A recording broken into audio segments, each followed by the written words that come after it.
Well, I had waited for some time to get back in the action genre. I had left it for a couple of years. I wanted to work in the other genres. I wanted to do more drama. I wanted to do comedy. I wanted to do family too as well. So when this script came along, it came along about a year and a half, 2 years ago. I read it. I loved it. The story spoke to me. The character spoke to me. So well written against a very simple backdrop. I read it. I loved it, and immediately I knew I wanted to do it.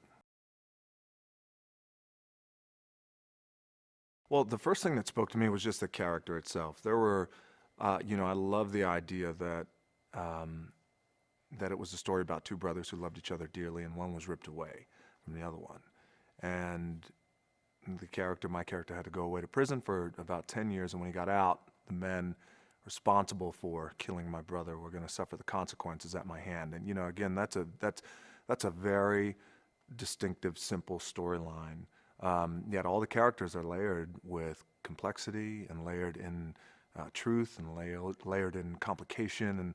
And every character has a great backstory and a great story in how they all intertwine with each other throughout the story. The writers, the Gayton brothers, they did a great job in terms of the tone and nailing the tone of the movie, and you got it right away. There's a throwback feel to the script, very Good, the Bad, the Ugly, Bullet, movies like that of that era. When you go back into the '70s, and they were fans of those movies where your main character had one desire and one focus, and all the other characters around him were always well layered.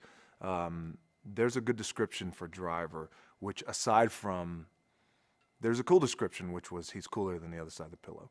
Okay, well that's funny. But even in his darkest days, and he has a lot of them, the character is described as being very righteous, which I think is a powerful way to describe someone who is going out and seeking revenge and looking to kill a lot of bad men. There's a throwback style and sensibility to the action, but not even throwback in its tone, but there's when it comes to fighting, I have a gun and there's gunplay and then there's a car, but even outside of the car, there's Driver he's not a skilled martial artist in any way, but he does have an animal instinct that can't be denied, and he has the ability to rip someone's head off, in a very powerful, simple way.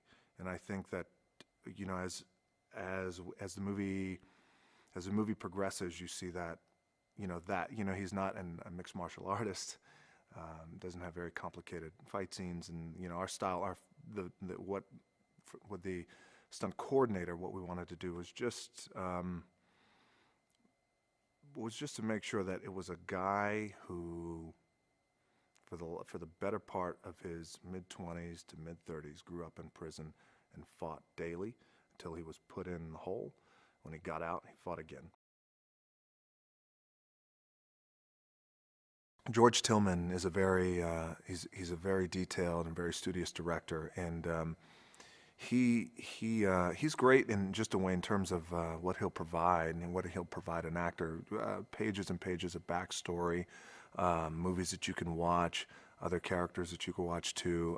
Always encouraging actors to be involved in the process and communicate. That's a big thing with George, which I love, by the way. I enjoy that part of working with George and just sitting down and just talking about it and talk every day, by the way. George comes to my trailer every morning, and we talk about the scene, and we talk about the emotions of the characters, the emotions that the characters are going to feel, what feels good, what doesn't,